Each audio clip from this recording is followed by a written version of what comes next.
अस्सलाम वालेकुम। मेरा नाम अरसलान ख़ान है और आज हमने ना बात करनी है तब्दीली के ऊपर कि हमारी लाइफ में, ज़िंदगी में कोई भी जो तब्दीली रोनमा होती है तो उसका हमारे ऊपर जो इम्पेक्ट है ना वो समटाइम्स बड़ा हार्ड होता है। और उसमें हम अपनी ना मेंटल हेल्थ जो है ना वो कॉम्प्रोमाइज़ कर लेते हैं। तो आज इससे रिलेटेड कोई बात करेंगे कि इसको हम किस तरह, कोई भी किसी भी किस्म के अगर चेंज आए, मतलब हम जब किसी डिसऑर्डर का शिकार होते हैं, स्पेशली एंग्जाइटी डिसऑर्डर में, तो उसमें तो बड़ा माइनर सा चेंज, जिस तरह ये इवन के सर्दी से गर्मी आ जाए, गर्मी से सर्दी आ जाए, इसको ही जो है ना वो बॉडी में जैसे ही चेंज आता है, हमारी जो एंग्जाइटी जो है ना वो ट्रिगर कर जाती है कि ये क्या हो रहा है हमारे साथ में। हम उसी को ही नहीं कोप कर पा रहे होते। इसी तरह लाइफ में और बड़ी चीज़ें हैं। आपकी लाइफ में कोई इंसान है, सडनली वो नहीं रहता। और मैं सच बताऊँ कि कहते हैं, जो जो इंसान एंग्ज़ायटी को जानता है ना, उसको ये पता है कि लाइफ के अंदर समटाइम्स कोई पॉज़िटिव चेंज भी आ जाए ना, तो वो भी हमें एंग्ज़ियस कर देता है। वो बिल्कुल इसी तरह ही है कि कहते हैं, जिस तरह हम, वो होता नहीं, हम जाते होते थे वो बचपन में ना, पार्कों वगैरह पे ना वो कश्ती वाले झूले होते थे, तो वो ना वो एक स्टोमक में बटरफ्लाई चलती होती है, जैसे ही वो झूला ऊपर जाता था, हम बेसिकली वो डरते थे। वो डर, हमें एक्साइटमेंट जो थी ना, हम उसको एंजॉय करते थे। जिस तरह हॉरर मूवीज़ देख लेते हैं, उसमें भी हम वो एक्साइटमेंट को एंजॉय करते हैं।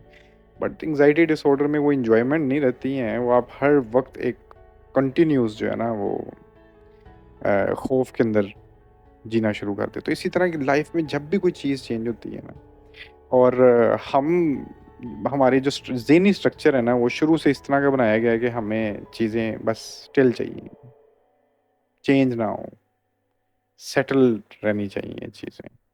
और मैं स्पेशली जब कई लोगों से बात करता हूँ अभी, जो एंग्जाइटी में होते हैं, माइनर भी हो, माइल्ड हो, उनकी मॉडरेट भी हो, तो वो एक चीज़ जो है ना वो कंटिन्यूसली, जिससे मैं बड़ा मना करता हूँ कि ये बात आपको नहीं करनी चाहिए, not even with your own self. और वो बाबा, ये पहले जैसा क्यों नहीं है, पहले जैसा क्यों नहीं, you are not the same person any more. मैं जिस तरह छोटी छोटी चीज़ों को बचपन में एक्साइट हो जाता था, मैं आज उस तरह एक्साइट नहीं होता। मैं आज उससे बहुत बड़ी चीज़ों को भी, क्या कहते हैं, कभी मुझे जब नवाजा जाता है तो मैं उस तरह, क्या कहते हैं, एक्साइट नहीं होता जिस तरह मैं बचपन में बड़ी छोटी सी चीज़ के अंदर एक्साइट हो जाता था। ट्रस्ट मी, मुझे आज भी याद है कि जब मेरी बर्थडे थी, और मेरे अब्बू जान जो है ना एक साइकिल लेके आए थे, और उन्होंने ना, ज़रा, आई हैव अदर सिबलिंग्स, तो उन्होंने वो साइकिल मुझे देनी थी, तो उन्होंने, वो होता नहीं सर, माँ-बाप कहते हैं बस तेरा गिफ्ट है, किसी को भी बताई ना।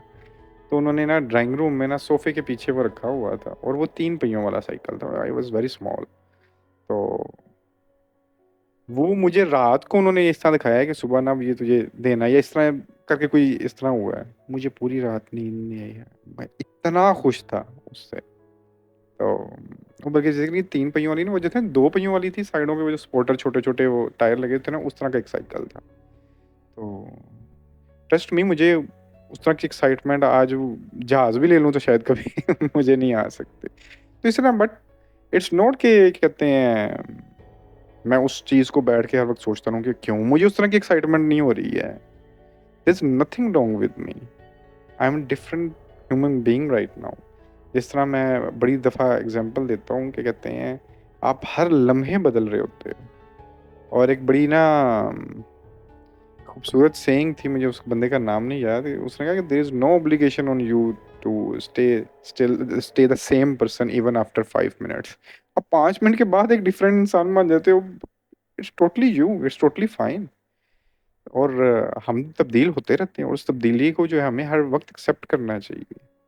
आप अपनी ये हमारी जो एग्ज़िस्टेंस है लाइफ़, ज़मीन के अंदर बहुत सी तब्दीलियाँ आई हैं, और ज़िंदगी ने उसके हिसाब से अपने आप को जो है वो ढाला है। जो मैमल्स थे आज के, जो हम देखते हैं, ये जानवर वगैरह इस तरह के नहीं थे। बड़ी डिफरेंट क्रिएचर्स यहाँ पे फिरती रही हैं। कभी ऑक्सीजन लेवल दुनिया का बढ़ गया था, स्ट्रक्चर बड़े हो गए थे जानवरों के, जानदारों के। फिर डिफरेंट डिफरेंट टाइम गुजरता रहा, और ये पौधे, ये भी, मतलब चीज़ें चेंज। और ये आज तक लाइफ चलती क्यों आ रही है? क्योंकि हम चेंज अडॉप्ट कर रहे हैं, और वो करना बड़ा ज़रूरी है। और उस पे जो सबसे खूबसूरत चीज़ जो मैंने पिछले दिनों पढ़ी थी ना, वो खलील जबरान की एक पोएम है। वो लाज़मी जो है ना, आप लोगों को मौका मिले तो उसको उसके वर्ड्स में पढ़ना। मैं मेरे पास कहीं है नहीं, वरना मैं खुद पढ़ देता उसको। तो बस उसका जो जो मेन पॉइंट था वो आप लोगों के साथ शेयर करता हूँ। वो कहता है, जब जो एक दरिया है ना, ठीक है, वो जब एक समुंदर के अंदर गिरने लगता है ना, जो एक रिवर है, वो जब जैसे ही वो सी के अंदर फॉल करने लगता है, वो डर जाता है। उसे लगता है मेरी एग्जिस्टेंस खत्म होने लगी है। इतना बड़ा चेंज सामने खड़ा है उसके। बट लाइफ ऐसे ही है, ये आगे की तरफ चलती है, पीछे की तरफ जा नहीं सकती है। तो वो दरिया जो है वो वापस नहीं जा सकता, और उसको समुंदर में गिरना ही गिरना है। वो इतना फियरफुल होता है, और वो उस लम्हे में बैठ के अपनी वो सारा जंगलों से गुजरा, सहराओं से गुजरा, वो इतने इतने खूबसूरत जगहें उसने जो है ना वो देखी। उसकी वो सारी जर्नी जो है उसकी आंखों के सामने से गुजर रही होती है, और उसको सब कुछ याद करता है। अगेन वो वापस तो नहीं जा सकता, बट आखिरी लम्हे में जब वो उसके अंदर बिल्कुल जंप करने लगता है ना, फॉल करने लगता है ओशन का, उसे पता है कि मैं नहीं रहूंगा बाकी। जो दरिया है वो खत्म हो जाएगा, दरिया जो रिवर है वो will be no more. But वो कहता है कि वो तो नहीं रहेगा, बट वो समुंदर बन जाएगा। तो वो इट्स पर्सपेक्टिव, आप किसी चेंज को देखते किस तरह हो, आप किसी भी चीज़ को किस तरह देखते हो। आपकी लाइफ जो है, मैं अक्सर बोलता हूँ कि कहते हैं, में से कभी कोई पूछे कि आप ये तो बड़ा अजाब है, ये सेंसिटिव होना, इतना ज़्यादा सोचना, इतना ओवर थिंक करना, ये सारी तो बड़ी जो है ना अजियतनाक चीज़ें हैं। वो लोग जो हैं बेचारे, जो बेचारे तो नहीं कहूँगा, वो लोग जो नहीं सोचते ज़्यादा, बड़ी नॉर्मल, हम जिसको नॉर्मल बोलते हैं, मैं उसको मैकेनिकल सी लाइफ बोलता हूँ। क्योंकि अगर किसी को ये लगता है कि एग्जिस्टेंस हॉरर नहीं है, वो इस तरफ उसकी सोच ही नहीं जाती है, तो इट मीन्स उसने कभी लाइफ के अंदर डिप इन किया ही नहीं है, उसने कभी जंप ही नहीं किया है इसको समझने के लिए। क्योंकि आप जैसे ही जिंदगी को समझने के लिए आप इसको डिग इन करते हो, बड़ी हॉरर चीज़ है, बड़ी कॉम्प्लेक्स चीज़ है। और हमारे यहाँ ये क्या कहते हैं, लोगों को बस सीधी सीधा बता दिया जाता है कि आपने ये पढ़ो, ये डिग्री लेनी है, ये आपकी कहते हैं शादी हो जाएगी, फिर ये आपके बच्चे हो जाएंगे, इनके लिए आप फिर कमाना शुरू कर दो, और ये सब। That's it. वो जिंदगी में कुछ भी नहीं करते। वो कभी क्वेश्चन ही नहीं करते अपनी एग्जिस्टेंस के ऊपर कि वो क्या कर रहे हैं यहाँ पे, लाइफ क्या है, डेथ क्या है। ये जो सारा स्ट्रक्चर बना हुआ है, फिर इससे भी आगे, even the things they are following, ये जो पूरा इकोनॉमिक स्ट्रक्चर है, ये सारा, ये क्या है, ये किसने बना दिया है, ये क्यों इतने लोग जो हैं वो गुर्बत में मर रहे हैं, क्यों इतने लोग जो हैं वो इतनी लीट और वो इतनी लग्जरी जिंदगी गुजार रहे हैं। ये कंट्रास्ट मुझे नहीं समझ आ रहा। कभी क्वेश्चन, किसी भी चीज़ के ऊपर क्वेश्चन नहीं करते। और ट्रस्ट में ये सारे क्वेश्चन वही लोग करते हैं जो खुद सेंसिटिव होते हैं, जो खुद थॉट प्रोवोकिंग होते हैं, और जो ओवर थिंकर होता है ना, वही क्रिटिकल थिंकर होता है। जिसने सोचना ही नहीं है, उसने क्रिटिकल थिंकिंग क्या करनी है।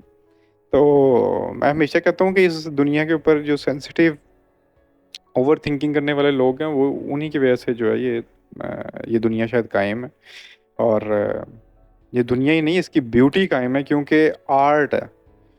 आप कोई पेंटिंग देखते हो, कोई अच्छा म्यूजिक सुनते हो, कोई अच्छी पोइट्री सुनते हो, थॉट प्रोवोकिंग लोगों का काम है ये लिखना, आर्ट बनाना, और फिर उसको उतनी गहराई में समझना और देखना भी जो है ना, वो इंटेलेक्चुअल आदमी का काम है।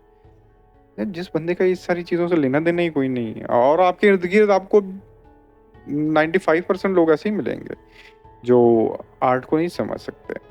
तो मेरे नज़दीक कहते हैं वो लोग ब्लेस्ड हैं जो इस चीज़ को समझ सकते हैं, देख सकते हैं, जंप लगा सकते हैं लाइफ के अंदर इसको देखने के लिए, इसकी ब्यूटीज़ को, इसके हॉरर्स को, इसके अंदर जो चीज़ें जो हैं हमने ख़राब की हैं, जो मैन मेड ख़राब हैं, उसको रेक्टिफाई करने के लिए। तो और फिर उसी तरह ही अगेन मैं अपने पॉइंट के ऊपर आता हूँ, आपका हर किस्म का जो चेंज है, उसको अडॉप्ट करने का आप you are just a visitor. मैं हमेशा एक चीज़ पे आके अपनी बात को ख़त्म करता हूँ और विज़िटर का काम ही ये होता है कि हर चीज़ को वो एक्सप्लोर करता है और हमें करना भी यही चाहिए कि जितना एक्सप्लोर करते हो आप कर सकते हो किसी चीज़ को, जस्ट एक्सप्लोर और इंशाल्लाह क्या कहते हैं ये चीज़ें आपको तंग नहीं करेंगी बट ये है कि आप अपना ख़्याल रखें आप सब लोग स्पेशली जो एंग्ज़ायटी डिसऑर्डर के अंदर हैं, ये जब गर्मी ज़्यादा आ जाती है, इसी तरह जब सर्दी ज़्यादा आ जाती है, कोशिश ज़रूर करनी है कि अपना जो आप थोड़ा-सा ना अपना वो मेंटेन ज़रूर रखें। ज़्यादा जो है ना एक्सपोज़ नहीं होना गर्मी के आगे क्योंकि जब बॉडी जो है ना वो थोड़ा-सा डिहाइड्रेट होती है ना, वो चंगे भले बंदे को मत मार देती है, तो एंग्ज़ायटी वाला बंदा जो है ना वो ज़्यादा उसको लेके पैनिक हो सकता है। तो इसी तरह जब सर्दियाँ भी आती हैं तब भी इसी तरह ही अपना जो है ना आप ख़्याल रखो सारे लोग और थोड़ा बहुत लाइफ़ के अंदर ऊपर-नीचे चेंज आता है। जो चेंज अब आ जाए उसको पूरी तरह से एक्सेप्ट करो और इट्स फॉर बेटर। अगर एक्सेप्ट नहीं करोगे तो आप नेचर की एक बहुत बड़ी खिलाफ वर्जी कर रहे हो क्योंकि nature is all about change. वो चेंज होती चली जाएगी और अगर आप जो है ना अपने आप को कहोगे नहीं बस आई एम सेटल्ड नाउ और हमेशा मेरा तो ख़्याल है कि हर चीज़ के लिए रेडी होना चाहिए। हमारी जितनी भी खौफ है, किसी को खो देने का खौफ है, हो सकता है हम खो दें, किसी भी ये अपने फाइनेंशियली हम गिर सकते हैं उसका खौफ है, हो सकता है हो जाएँ, सो व्हाट? इसी तरह बीमारी का खौफ है, हो सकता है हम बीमार हो जाएँ, हो सकता है हम मर जाएँ, बस सो व्हाटएवर। तो बट मेरा ख़्याल है कि आपको हर चीज़ को उसी तरह ही एक्सेप्ट करना चाहिए। यही इस एक्ज़िस्टेंस की अगर कोई ब्यूटी है तो वो यही है। इसका चेंज इसकी सबसे बड़ी खूबसूरती, तो इसको मेरा ख़्याल है इसी तरह ही एक्सेप्ट करना चाहिए। आज के लिए इतना ही, इंशाल्लाह फिर बात होती है। अल्लाह हाफ़िज़।